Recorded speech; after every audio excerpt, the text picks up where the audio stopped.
No sabemos específicamente qué fue lo que originó un cambio en los conceptos urbanos en la historia dinástica de Yiqin Chancawil. Lo que sí sabemos es que uno de sus máximos esfuerzos constructivos los concentrará hacia la parte occidental, en el límite occidental del centro o del núcleo urbano de Tikal, en la edificación del que conocemos como el Templo 4 de Tikal. Esta es una vista del edificio, es sin lugar a dudas el edificio más imponente dentro de la arquitectura de Tikal, sobre todo por su gran altura. La imagen está desde la Gran Pirámide del Mundo Perdido, la 5C54, que ya revisamos la sesión anterior, y lo que podemos ver es ese mar de verdor de la selva del Petén, y sobresaliendo templo y crestería, justamente el gran edificio conocido como el Templo 4 de Tikal. El edificio presenta una base de 108 por 140 metros aproximadamente en el documento que tienen en su mano, en su poder, ¿verdad? Ahí vienen las dimensiones específicas. Tiene una plataforma de desplante que sería esta, no excavada todavía, y sobre ella aparece una estela y un altar lisos, sin ningún tipo de relieve sobre la superficie. Claro, también existe una hipótesis importante que posiblemente todos estos altares y estelas lisos podrían haber sido pigmentados, ¿no? Y que una vez que perdieron el pigmento, pues bueno, ya no hay ningún discurso iconográfico, ¿no? que leer, ¿no? Esto, bueno, es una hipótesis nada más. Aparecen estos dos elementos escultóricos al pie del basamento piramidal, y hoy en día, como lo dice su documento, se está excavando, se están haciendo excavaciones en el edificio para hacer consolidación y liberar algunas partes. Cuando yo estuve ahí todavía no se excavaba, se estaban trabajando apenas la crestería en la parte posterior, y así se veía la imagen, es decir, el basamento piramidal totalmente enmontado en vegetación, sin que pudiéramos observar en realidad cómo sería la tectónica del edificio. Para acceder al mismo, al igual que en el Templo 5, existen dos rampas de escaleras de madera adosadas a la esquina noreste del propio basamento piramidal. Y afortunadamente, bueno, justo existe un principio de circulación, ¿no? La de la derecha para subir, la izquierda es la de bajar, ¿no? Y no ocurre ese problema de vértigo que aparece en el 5 en la bajada de este edificio, así que la circulación es mucho más accesible y más rápida, ¿no? en ese principio. Claro que si te toca alguien de más de 120 kilos frente a ti, pues bueno, el ascenso va a ser un poco lento, ¿no? Pero no pasa más, ¿no? No pasa mayores. Esta es la reconstitución que hace la Universidad de Pensilvania acerca del basamento piramidal del edificio. Es una plataforma que sabemos tendría en su frente una gran escalinata. Permitiría el acceso hacia una terraza un tanto desahogada, amplia, para después dar paso a un basamento piramidal de 7 cuerpos escalonados, al igual que el Templo 5 que acabamos de revisar. Hoy en día sabemos las esquinas estarían remetidas y sus cuerpos llevarían el talud en delantal, gracias a excavaciones arqueológicas recientes. En la cima, una plataforma de desplante del templo, que según el texto que les envié, nos menciona que tiene diferentes elementos arquitectónicos, que de hecho no se puede definir que todo el perfil sea de talud en delantal, sino que tiene diferentes elementos arquitectónicos que hacen de su diseño algo muy complejo. Finalmente, encima, un enorme templo con un solo basamento, perdón, un solo acceso en su parte media, y una crestería monumental de más de 13 metros de altura, la sola crestería, ¿no? en ese principio. Veamos la planta. Esta es la planta del basamento piramidal, esta es la escalinata de acceso, esquinas remetidas y el enorme templo. Observen otra vez el volumen del macizo sobre el vano en cuanto al espacio interior manejado en la planta. Al igual que el Templo 1, presenta 3 habitaciones o 3 cámaras hacia la parte interior. Vamos a aumentar la planta solamente para verla un poco más grande, no crean que esa es la proporción, ¿no? La proporción es la anterior. 3 habitaciones totalmente reducidas, ¿no? El texto menciona que la proporción es de 1 a 9 en cuanto a el ancho o el claro de la habitación con respecto a la altura. Esto no significa que en realidad sean muy anchos. En realidad el ancho es como de unos 80 centímetros cada una de esas habitaciones, ¿no? Si aplicáramos el reglamento de construcciones, estas no pasaban por el ángulo, ¿no? En cuanto al el espacio interior. Nuevamente, el pasillo central que nos conduce hacia la parte interna es el que nos permite de manera transitoria ir subiendo escalonamientos y llegar al fondo, pero no nos permiten las cámaras, las habitaciones, permanecer en el interior. Tendríamos que salir, ¿no? Entonces, igual, presumiblemente, en cuanto a función del espacio arquitectónico, la función es ingresar, hacer un acto ritual, depósito de ofrenda, hacer algo de corto tiempo de estancia al interior para nuevamente ser protagonistas desde el exterior. La gran pregunta es, si no existe una gran plaza al frente del edificio, ¿cuál es la función pública del mismo edificio?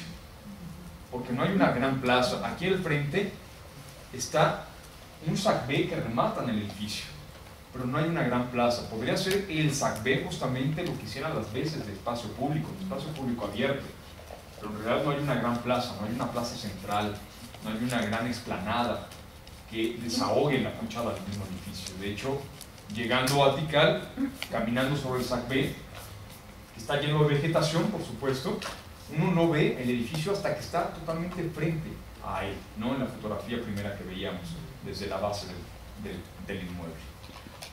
El edificio, otra vez, es el macizo el que domina sobre el espacio interior, y se presume que vuelve a ocurrir lo mismo que en el Templo 1. Estos muros tan grandes y gruesos, esto es totalmente macizo y masivo, son para soportar el peso, el gran peso de la crestería. Y hoy en día se ha podido también identificar que en la parte posterior, así como en las fachadas laterales, la norte y la sur, existen estos contrafuertes, estos grandes taludes de contención que refuerzan a todo el basamento piramidal. El sistema constructivo al interior también es de cajones de mampostería, algo que también tecnológicamente les permitió alcanzar esa altura. ¿Cuál es la altura? El texto dice 70 metros. Yo por ahí tenía entendido que llegaba a los 72 metros de altura.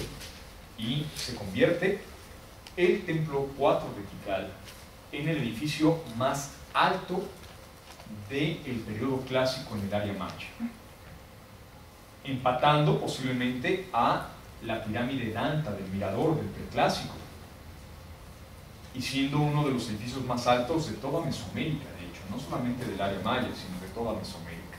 Recordemos, hoy en día una pirámide del Sol tiene 65 metros de altura, mientras que el Templo 4 tiene tiene 72 metros de altura, o déjenlo en 70 si ustedes quieren, ¿no? En una oferta, ¿no? 70 metros de altura. Al igual que el Templo 1, el Templo 4 presentaba dinteles de madera de chicozapote conformados por diferentes vigas, tanto en el vano de acceso, los cuales no estaban tallados, pero el segundo vano y el tercero tendrían dinteles de chicozapote con relieves esculpidos en la superficie, en el lecho bajo de los dinteles. De manera muy puntual, donde aparece el recuadro en rojo, ahí aparece el dintel 3 del Templo 4 de Tikal, que se trata de este.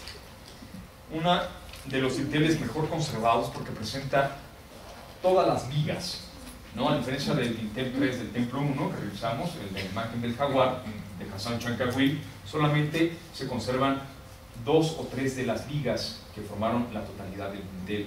En este caso, las 7 vigas que conforman el ancho, la sección del dintel, se conservan.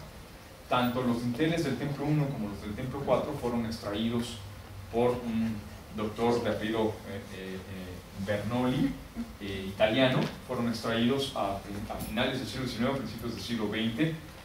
Fueron llevados a Europa y no sé cómo, pero terminaron en el Museo de las Culturas de Basilea en Suiza. Y hoy en día esta fotografía es justamente del dintel allá, en el Museo de las Culturas de Basilea en Suiza, que además ocurrió algo muy interesante, le dieron declaratoria de patrimonio de la nación qué chistoso. sueca. Así es que cualquier intento de que se repatrie el Intel, bueno, hoy en día sería totalmente imposible. Pero al menos lo positivo es que se conservan perfectamente bien y además están en salas especiales, ¿no? Con temperatura, humedad y todo esto para su conservación. Este es el... ¿Sí? ¿No? ¿Nada?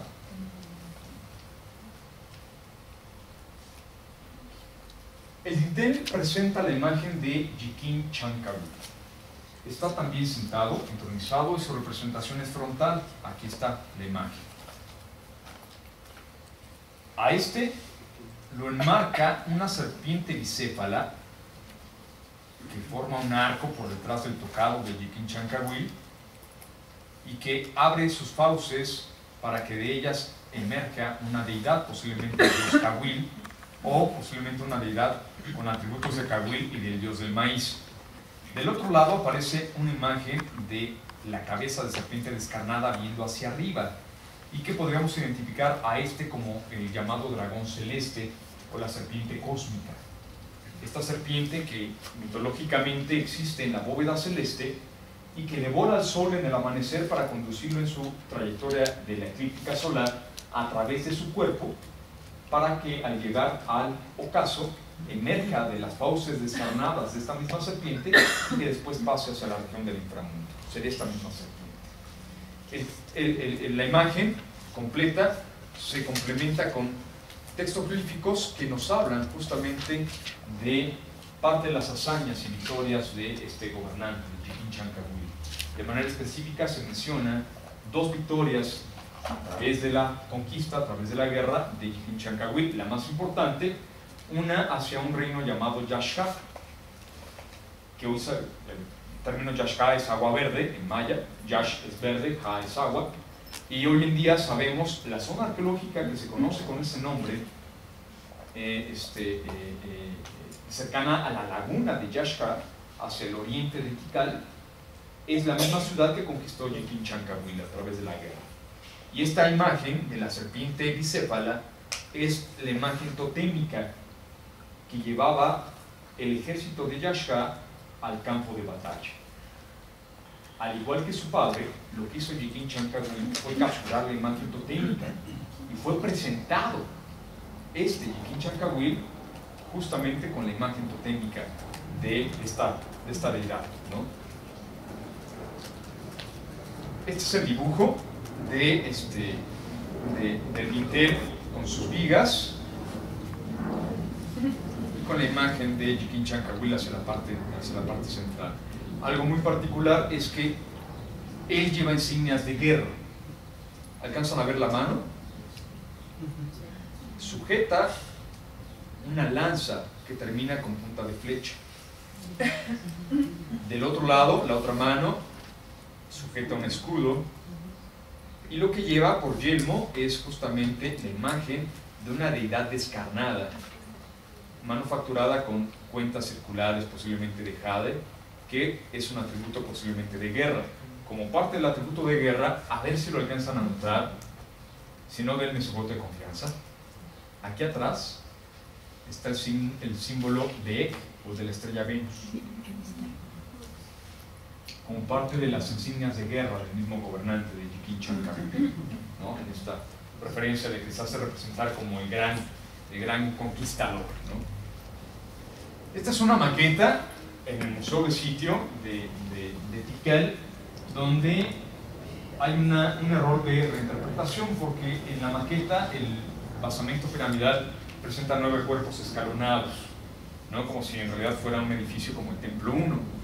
Hoy en día hay una muy interesante discusión si en realidad pudo haber sido este edificio el mausoleo de Jigin Chankawil.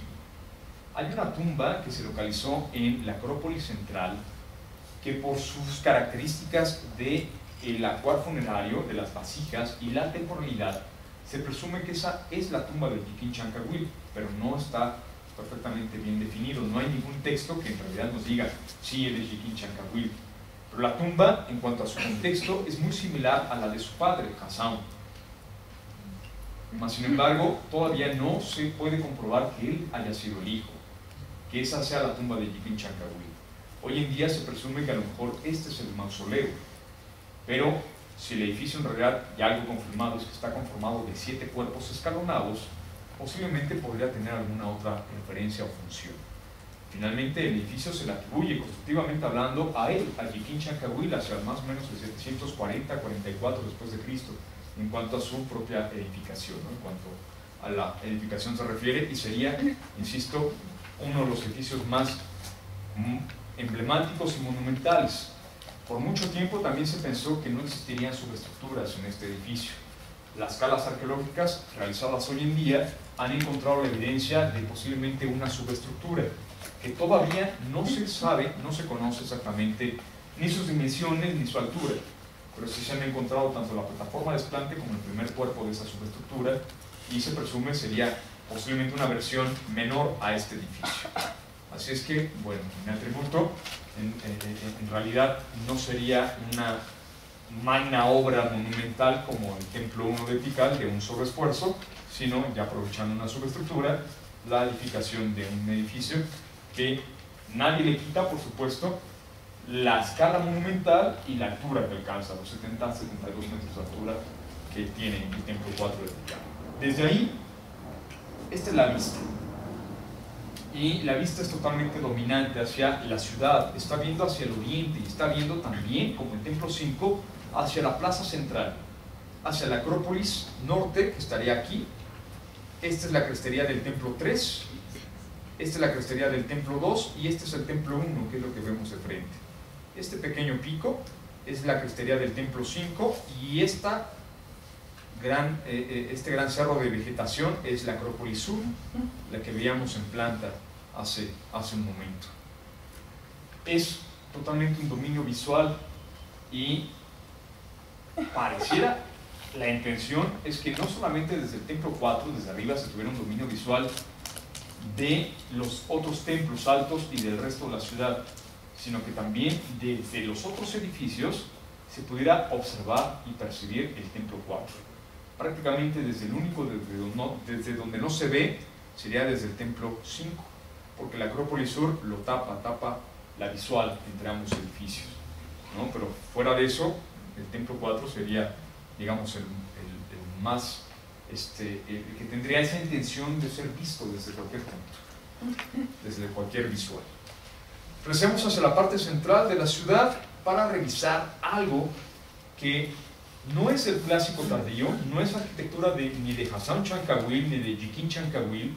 Existía ya desde el clásico temprano, desde gobernantes como Huac Chancahuil, Sillac Chancahuil o los antes del 600 o antes de la derrota de Calakmul.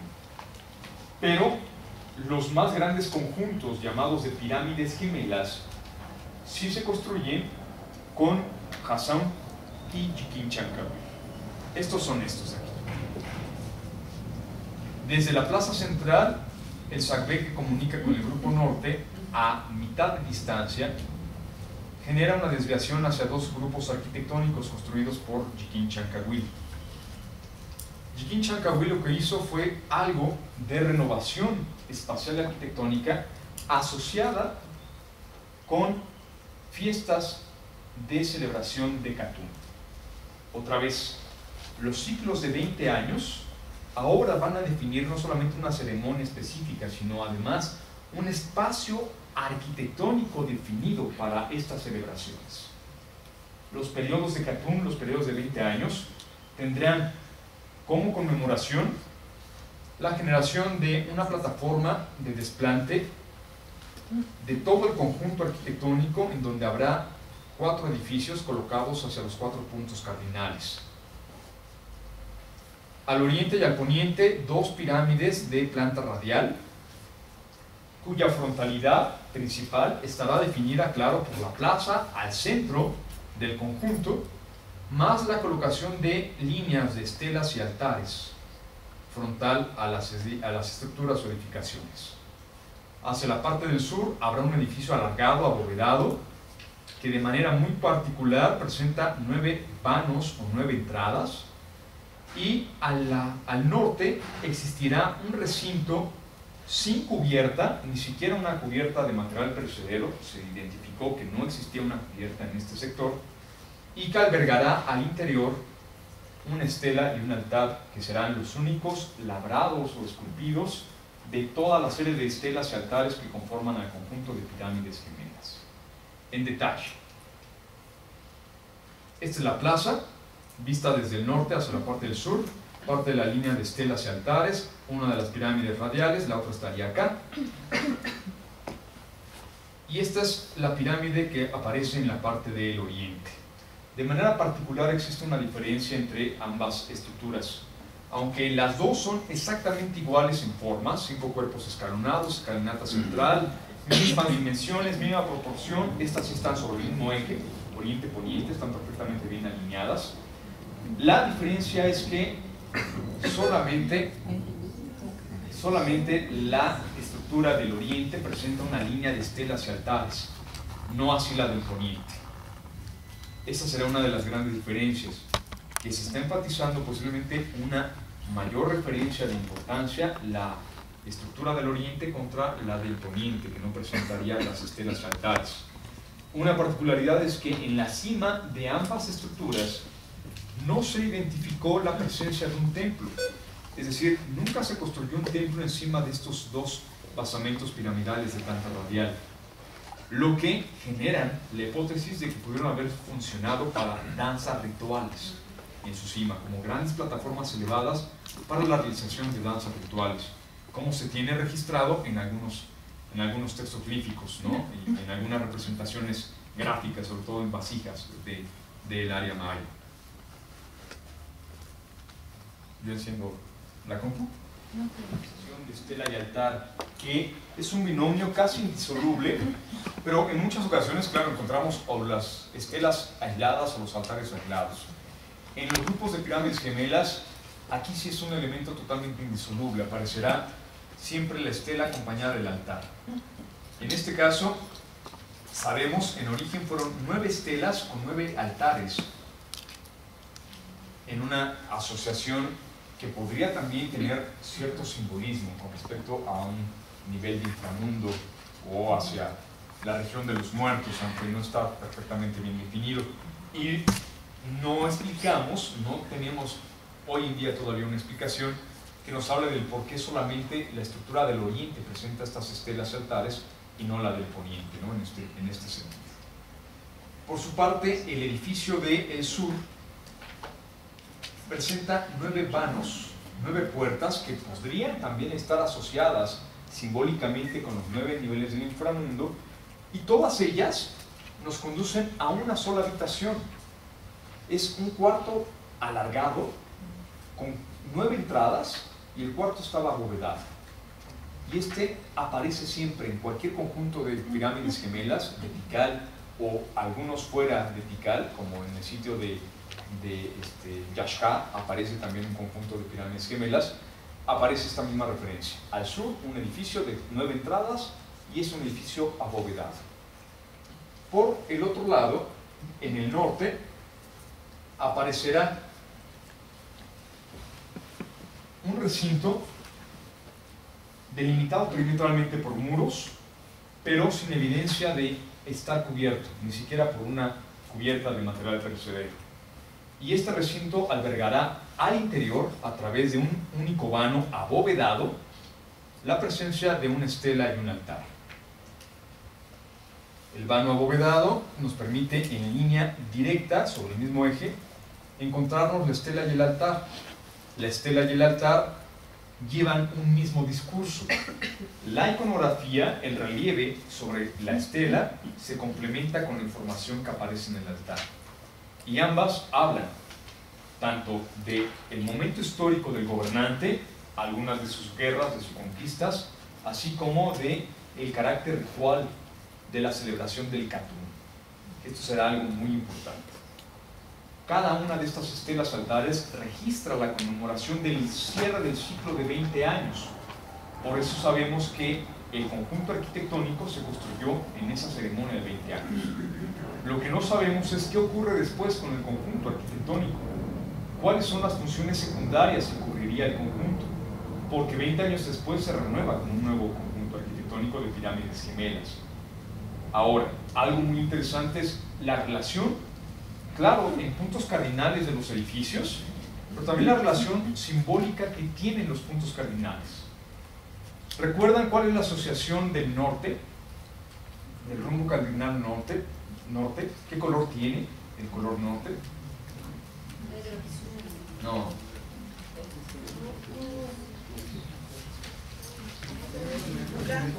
Blanco. ¿Y con quién se relaciona o se asocia el rumbo del norte? ¿No?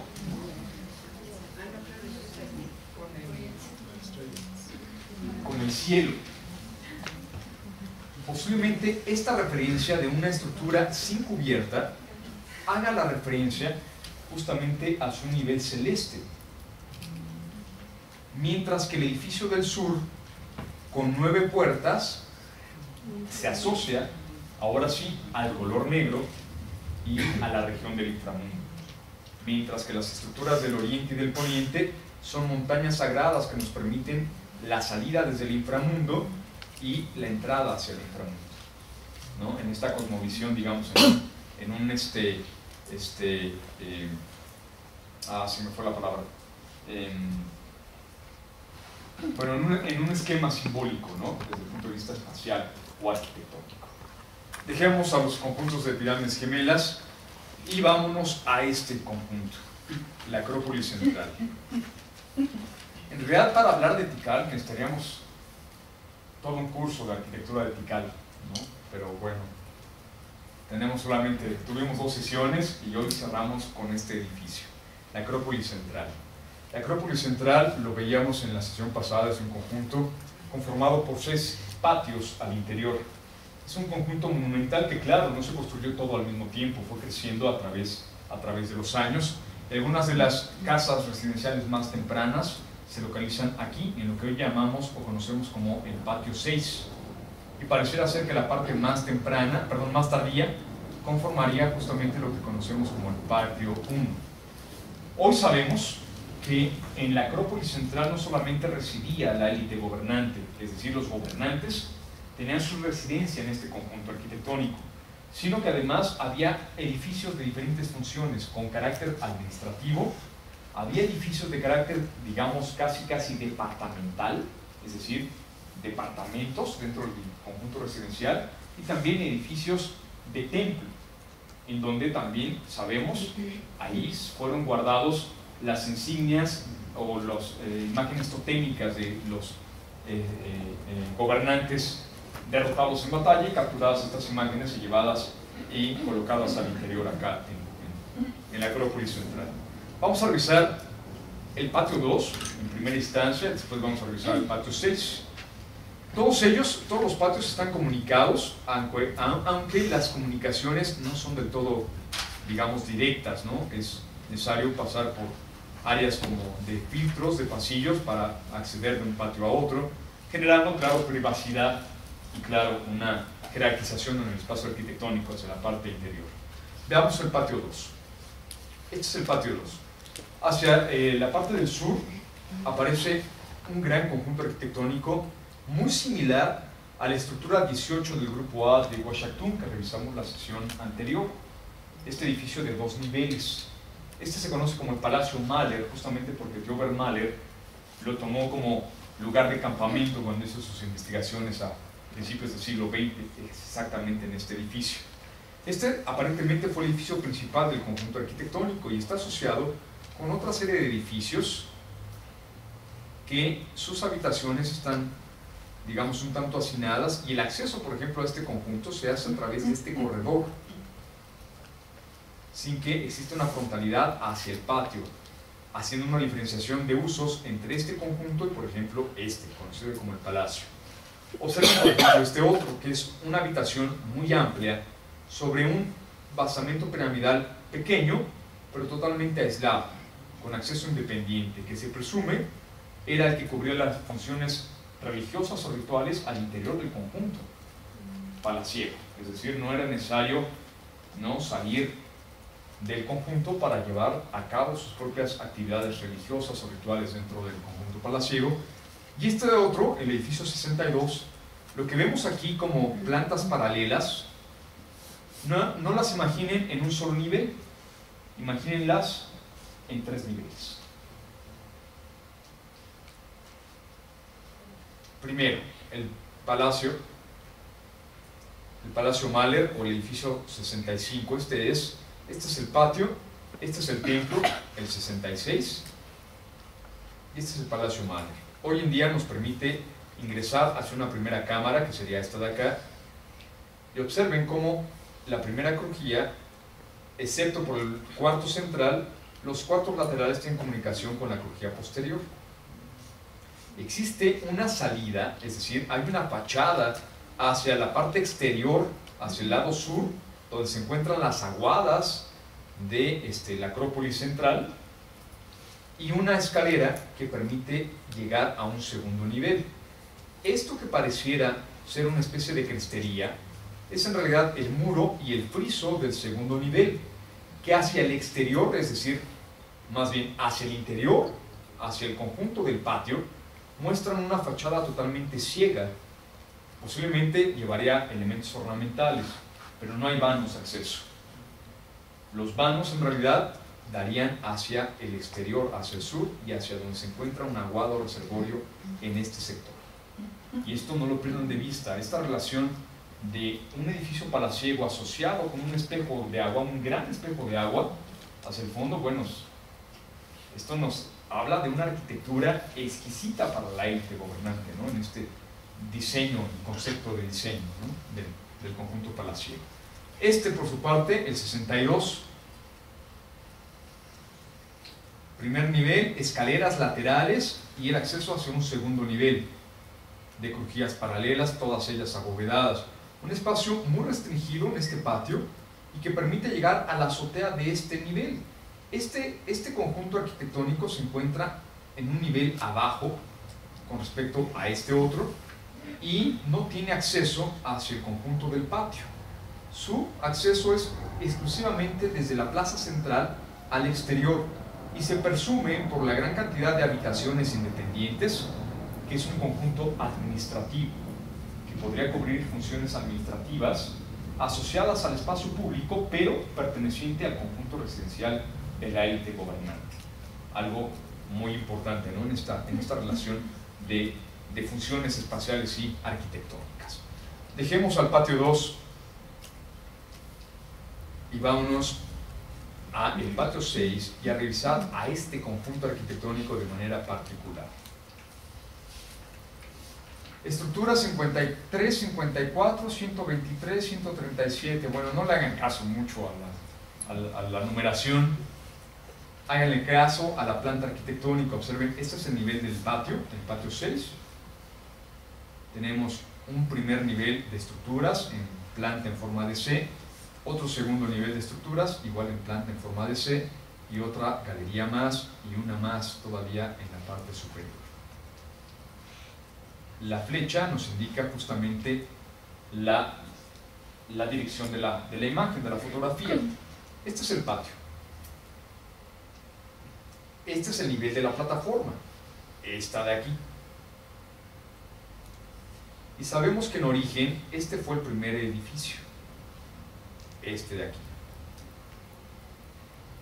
Que se casó mi hija, bueno, no quiero que se vaya, le construyo un segundo nivel. Que mi otra hija también se casó, bueno, le construyo el tercer nivel. Que mi tercera hija se casa, ya no tengo para dónde echarme hacia arriba, robo espacio público o abierto del patio para construirle aquí, a nivel del patio, el siguiente conjunto arquitectónico. Al final tengo 1, 2, 3, 4 niveles escalonados de un conjunto arquitectónico que explota las azoteas del nivel inferior como terrazas de acceso del nivel superior. Un edificio escalonado progresivamente hacia atrás, elevándose y aprovechando esas azoteas justamente como niveles de terrazas de la parte superior. ¿Aprovecha la topografía o...? No, aquí no. Aquí no hay más que rellenos aquí abajo, ¿no? Para llegar a hacer los niveles, ¿sí? En algo totalmente artificial. Y si este es impresionante, de 4 niveles, este de acá es este. Hoy en día se conoce como el Palacio de los 5 Pisos, así lo nombró Obermaler. Y este es el corte.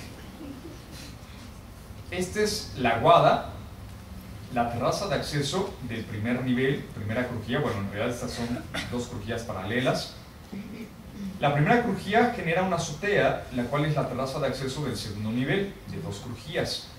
Hay una proyección hacia el interior del conjunto arquitectónico con habitaciones intermedias. Esto estaría aquí, ¿no? En esta planta que no es del todo clara. Y esta gran terraza forma el acceso a manera de un gran patio frontal a este segundo complejo de 3 niveles. Lo mismo que en el caso anterior. La parte frontal, y en este caso solamente la sección de la bóveda, es la terraza de acceso del segundo nivel, en este caso ya 4.º nivel, y a su vez esta pequeña terraza, esta angosta terraza, me permite el acceso hacia el 5.º y último de los niveles. 5 niveles construidos usando prioritariamente estos ejes de transmisión de cargas, pero aquí se rompe. Se está apoyando directamente ya sobre el entrados de la bóveda y sobre lo que sería la tapa de bóveda. Así que esta es una carga que no está alineada con respecto a los ejes de cargas, ¿no? Mientras que acá sí se está cumpliendo. Aquí ya hay una desviación, ¿no? En cuanto a esta serie de transmisiones de cargas. ¿Cómo se ve? Bueno, así es como se ve hoy en día, claro. De lujo que estuviera, ¿no? Perfectamente bien conservado. El principio es colapso de dinteles, colapso de bóvedas, y entonces lo que se está apoyando sobre bóvedas, como en este caso, el muro frontal del 4.º nivel se colapsa al momento en que se colapsa esta bóveda. Y es lo que estamos viendo aquí. Este es el colapso de esta crujía. Se colapsa el muro frontal y nos permite ver el muro central, que es este de aquí. Por eso vemos el intrados de la bóveda, esta de aquí, aquí. Y este sí es el muro frontal de este nivel porque están sobre el mismo eje de cambio. Claro, también perdió su dintel y perdió toda la bóveda en la parte superior, toda esta sección.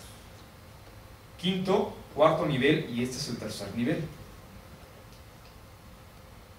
Vistos de frente, este es el escombro del colapso de este muro y de su bóveda con el muro y la bóveda del 4.º nivel.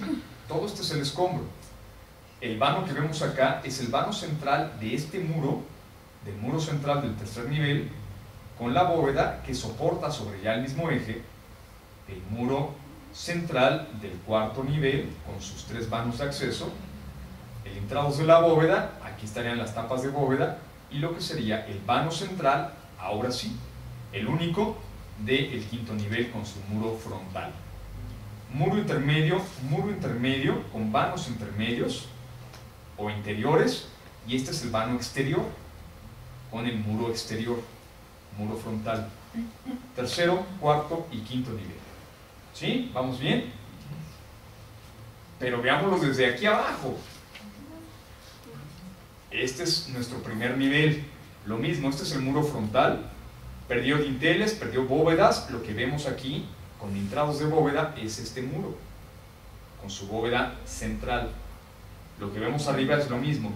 Restos del muro frontal en esta porción. También perdió su bóveda frontal. Vemos la bóveda central, que sería esta de aquí, con los vanos centrales. Y allá al fondo, justamente esta diferencia de profundidad de esta gran extensión del patio, como terraza de acceso en la azotea del 2.º nivel, en una perspectiva, en una visual, nos cubre toda la fachada del 3.er nivel, dejándonos ver solamente la parte superior del friso en origen, hoy el intrados de la bóveda del 4.º nivel y el 5.º nivel completo. ¿Lo ven? Ahora imagínense que esto tiene escaleras interiores para que, a diferencia de los otros edificios, no tengamos que salir. Si está lloviendo, podemos llegar al 5.º nivel desde el primer nivel por el interior del conjunto arquitectónico. Y que al frente, aquí hay una gran aguada o reservorio, que en un buen día de calor como estos, bueno, vean esto. Las escaleras que permiten llegar a este nivel donde se encuentra la aguada de reservorio, es decir, si hay acceso a la aguada de reservorio o reservorio desde este conjunto palaciego. No digo que para nadar, ¿no? Digo que para obtener el recurso, ¿no? del agua hacia la parte interior. Y estos son parte de los interiores que se conservan todavía. Aplanos de estuco, con N cantidad de microorganismos, claro, por la gran humedad.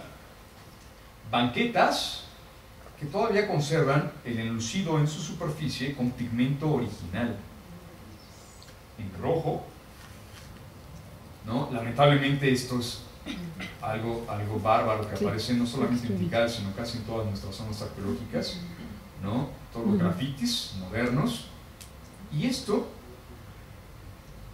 que en detalle, este es nuevo, pero este es original.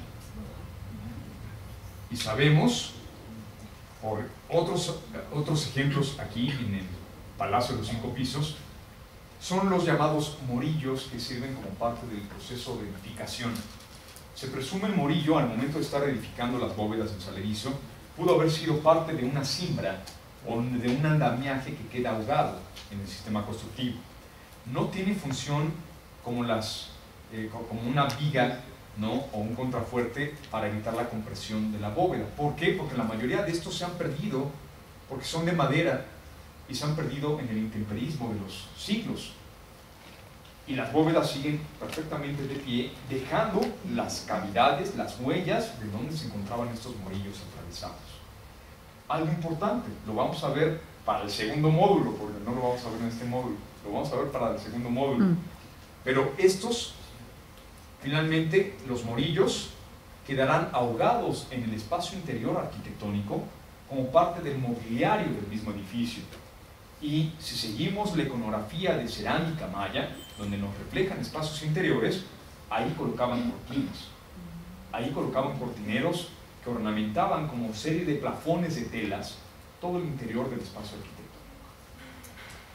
Y estos se han localizado en edificios palaciegos como el edificio 5 de Tikal. Sí. Arquitecto, una pregunta. Yo tenía entendido más bien que era como para colocar comida, ¿no? O sea, como una especie de garabato en donde se colocaba cierto punto de tamaño. Para el caso de casa-habitación, seguro esa era la función, ¿no? Estas vigas perpendiculares son para tener un cesto y tenerlo alejado o elevado con respecto al nivel del piso y que no lleguen, digamos, animales que se puedan comer el alimento. Para los conjuntos palaciegos no lo tenemos referido con esa función. No digo que no pudiera servir, por supuesto, claro, pudo tener esa misma función. La referencia que tenemos en cuanto a imágenes, digamos, iconográficas, es justamente la presencia de cortinas dentro de este espacio, ¿no? Pero claro, por supuesto que a lo mejor un tamal, ¿no? Lo podríamos tener ahí elevado, cargado y que no llegue el roedor a comérselo, ¿no? Por supuesto. No descartamos, claro, esa función de tener que funcionara esto para tener también cestería, ¿no? Colgada, por supuesto. Y ya para terminar con la Acrópolis Central, veamos este pequeño y reducido edificio a un costado de que es un palacio también de 2 niveles con escalera interior, y terminó siendo un edificio totalmente ahogado. La Universidad de Pensilvania lo excavó y fue un edificio exquisito, porque sobre sus muros aparecieron estos grandes paneles esculpidos. Gracias a estos paneles se supo quién fue el arquitecto de este pequeño recinto. Y resulta que fue Asam Chankawit, el que está enterrado debajo del Templo 1. Él mandó construir este edificio que funcionó a manera de santuario. Algo particular es que se pudo rescatar una sección del friso donde aparece la imagen del mismo gobernante en un modelado en estuco, sedente sobre un trono, acompañado de 2 imágenes antropomorfas menores que se presumen puedan ser enanos, que sabemos formaban parte de la corte de los gobernantes mayas, o que simple y sencillamente se está manejando una diferencia de escala, de tamaño entre un personaje de menor rango contra el gobernante que aparece ahí en la sección principal y superior. Vean el detalle de la imagen frontal, del rostro. Aquí vendría el pectoral. Lo que ven aquí saliendo son las manos, y no pierdan de vista este detalle. Es muy común que los gobernantes mayas sean representados con las manos sobre el pecho, a la altura del pecho, frontales, con los pulgares abiertos. Esta posición es para soportar una barra bicéfala de una serpiente de 2 cabezas que aparecerá sobre el pecho. Esta imagen es muy común en toda el área maya, y gobernantes como Hassán Chancagüil aparecen en esta escultura de bulto tridimensional justamente en esta misma posición. Pero cuando veamos Copán, vamos a ver justo que este es uno de los principales elementos distintivos de la jerarquía real de los gobernantes mayas, ¿no? Esta posición es una posición real, de la realeza, es a lo que me refiero, ¿no? Y que es muy común en la iconografía maya. De pronto es más común para zona del Petén y zona del Motagua que para otras regiones, pero es, digamos, una posición muy común de insignia de poder. Si llegáramos a encontrarnos una estela nueva en donde no identifiquemos quién es el personaje que está representado, si este aparece así, sabremos que es un gobernante, no un jefe de militar, ni un sacerdote o alguien de la élite. Esta posición, digamos, es exclusiva de los gobernantes mayas, y aquí Hassán Chancagüil aparece con esta posición. Lleva un braguero con un faldellín, con una especie de manta que le cuelga hacia la parte frontal, y observen el elemento en forma de cruz que podría representarnos también parte de una atadura, y las piernas cruzadas, ¿no? Acá estarían las rodillas y los pies hacia la parte central, sobre que es como una especie de taburete que representa justamente el trono. Esta estructura fue tan importante, ¿no?, en cuanto a su construcción, que los sucesores de Hassán Chancagüil no la renovaron, no le construyeron otra estructura encima, y gracias al colapso de las partes superiores todavía del edificio, enterraron los estucos que se conservan perfectamente bien. Hoy en día esto está reenterrado, no está visible, ¿no? Si llegan allá no se podrá observar, pero es justo parte de la iconografía escultórica que forma parte integral de la arquitectura. Ahora, como vemos esto, imagínenselo en color y sobre toda la arquitectura vertical, para acercarnos tan solo algo a lo que debió ser la magnitud, la magnificencia de la zona arqueológica, de la ciudad de Tikal. En una vista hacia el 800 después de Cristo, Templo 1, Templo 2, Acrópolis Norte, Acrópolis Central, que se extiende hasta acá. Este es el edificio teotihuacano que revisamos en la clase anterior. La plaza este con el cuadrángulo que se presume fue el mercado, aquí el juego de pelota mayor. La plaza oeste, una gran explanada vacía. El templo 3, la gran pirámide del mundo perdido, el conjunto de los 7 templos, la gran acrópolis sur, el templo 5, y un sacbé que nos conduce hacia el templo 6, un templo con inscripciones jeroglíficas, aparentemente del sucesor de Viking Chancagüil. Acá un sacbé que nos llevaría al templo 4 de Tikal, que estaría más o menos como por acá en la imagen, ¿no? Esta es la imagen de un Tikal en el momento de su máximo apogeo, en una reconstitución, claro, muy National Geographic. La siguiente imagen hacia su abandono. En el 950 después de Cristo, sabemos, ya no vivía absolutamente nadie en Tikal, pero había grupos que llegaban a hacer algunas actividades rituales.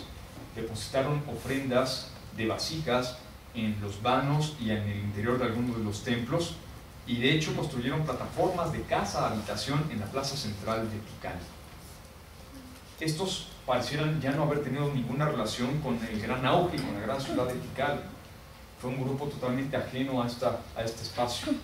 Llegó y ocupó el espacio. Pero lo que se ve ahí en la imagen es justamente cómo, una vez abandonada la ciudad, la selva vuelve a invadir el espacio artificial del arquitecto, de la arquitectura y de la humanidad, de los pueblos, de la sociedad, del pueblo de Tikal, ¿no? Al final, la Universidad de Pensilvania, cuando llegó a hacer excavaciones, todo lo encontró totalmente montado, ¿no? Lleno de vegetación. Acrópolis Norte, Plaza Central, Templo 1 de espaldas, Templo 2, Templo 3 y aquí al fondo ahora sí el Templo 4 de Israel. Preguntas. ¿Cuál era el tótem de Tikal? ¿O cada gobernante tenía uno? Cada gobernante tenía uno. De Tikal no lo conocemos, por ejemplo. Y por ejemplo, ya para la siguiente sesión que veremos Palenque, aparentemente Palenque no tenía un tótem como tal, pero sí tenía figuras y censarios de cerámica que representaban a sus 3 deidades patronas y que fueron saqueadas, fueron robadas por el gobernante de Calakmul. ¿No? Cuando le ganaron a Tikal y Calakmul, ellos no tienen inscripciones de la captura del tótem. Ajá. No, de la inscripción de la captura del gobernante, que es más importante. ¿Algo más? ¿No? Bueno, otra vez, mil gracias por su tarde de viernes y nos vemos el próximo día. Gracias.